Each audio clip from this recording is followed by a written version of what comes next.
भद्रक जिला धामनगर ब्लॉक अंतर्गत भट्टसाही पंचायतर मिर्घाटकूल ग्रामर नारायण चंद्र मलिक किछि दिन हेब निश्वास नेबा असुविधा देखा देइथिला। प्रथमे भद्रक जिला मुख्य चिकित्सालय भर्ती कराइथिले, परे भुवनेश्वर केयर हॉस्पिटल, एबे एम्स हॉस्पिटल रे चिकित्सा चलीछि। डॉक्टर कहवा कथा दुईटी किडनी नष्ट हो जाइछि। डायलिसिस आरंभ होइथिला, किंतु ऑपरेशन पाई बहुत टंकार आवश्यक थिला। तापरे खबर पाई आम जगन्नाथ न्यूज ओडियार टीम पहुंचीथिला एवं खबर प्रसारण परे ओडिशावासी किछि साहाय्य करिबा द्वारा नारायण प्रथम पर्याय चिकित्सा सरीछि। एणु नारायण निजे जगन्नाथ न्यूज ओडिया को धन्यवाद जणाइछन्ति। सुनंतु कौन कहउछन्ति नारायण।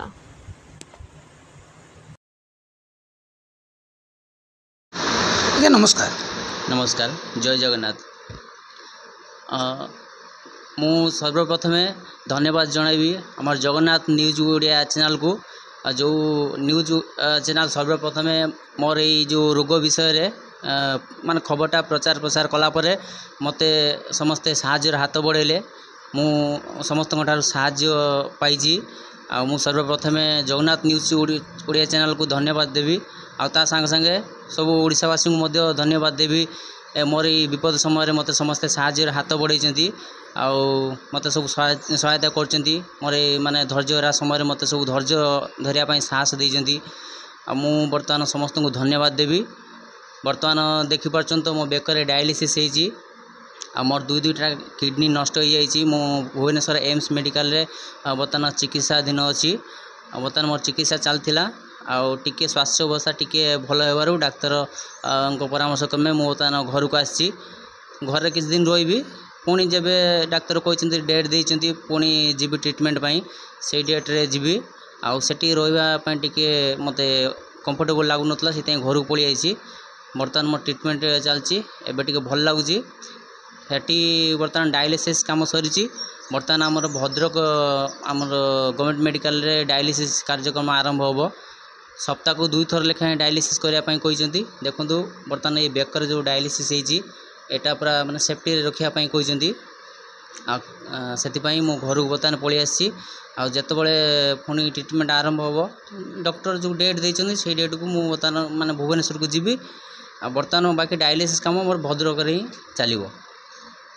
कहे बर्तमान आम शुणुते बर्तमान 3-3टा पर्यायर बर्तमान आप चिकित्सा है।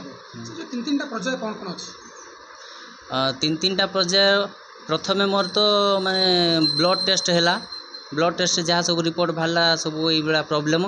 प्रथमे मोर डायलिसिस आरंभ है कहीं मोर प्रथम प्रॉब्लम थिला जो डायलिसिस न होगा पूर्व माने मो बॉडी टोटाल पानी जमिकी निश्वास प्रश्वास नबार असुविधा होता। खाଇବା पिया रुचु नाला बहुत प्रोब्लेम होता। से डायलिसिस है से प्रोब्लेम गुड़ाक बर्तमान टिके ठीक हो जाइए। बर्तमान टिके रिलैक्स लगुच। डायलिसिस रेगुलर बर्तमान चलो जेपर्यंत मोर किडनी ट्रांसप्लांट न होइची। आउ गोटे जिनस ये हाथ में गोटे पिस्तुला बोली गोटे छोटिया ऑपरेशन टे सेटा हबार थिला। सेटा मते डेट देइतले ए 5 तारीख मु जाइथिली। सेठी मैडम कहले जे मो हाथ में माने शिर जना पड़ुनी बहुत माने हाथ चमड़ा सब सुखी जाए शिर गुड़ाक नर्वस हो देखा जाऊनी जोटा कि ऑपरेशन करवा असंभव। ऑपरेशन करहब किंतु ऑपरेशन कलापर से जिनसटा काम कर न पारे ग्यारंटी ना। से मैडम कहले आउ 20 दिन टाइम देले कहले कि यही हाथ में किसी एक्सरसाइज करने पड़ो। आमर जो एक्सरसाइज जिम रे सब करती एक्सरसाइज एटा को सब एमती एक्सरसाइज कले हाथर शिरटा फुलब। फुलला भितर शिर भितर गोटे कौन गोटे मेसीन टे कि कौन गोटे पूरे पूरे ऑपरेशन करेंगे सेटा काम कर सेटा हो सारापर ये बेकर जो डायलिसिसटा होती एटा माने काटिदेवे। जेपर्यंत यहाँ पिस्तुलाटा न होती बेकर से पर्यंत डायलिसिस चलती। आ हप्ता को मोर 2 थर डायलिसिस चलो। दुईटी पर्याय पर तृतीय पर्यायर आपनकर ऑपरेशन। हाँ यही 2टी पर्याय पर बर्तमान या पर मो माँ जेहेतु मो बो मते माने किडनी डोनेट करेंगे तांकर बर्तमान सब टेस्ट चलती। तांकर टेस्ट 2-3 मास चलो डॉक्टर कहते कहीं किडनीटा सडनली आउ ट्रांसप्लांट करें तो धर मोर सब मत नॉर्मल अवस्था को आणवे बोंकर नॉर्मल अवस्था आणवे आणला परे तापरे डॉक्टर किडनी ट्रांसप्लांट करेंगे। जो बर्तमान जो पैसा आसूला आप पाखक साहय राशि आसूला से पैसा बर्तमान केମିତି କ'ଣ ଖର୍ଚ୍ଚ ହେଉଛି ବର୍ତ୍ତମାନ ତାକୁ ନେଇ କ'ଣ କହିବେ?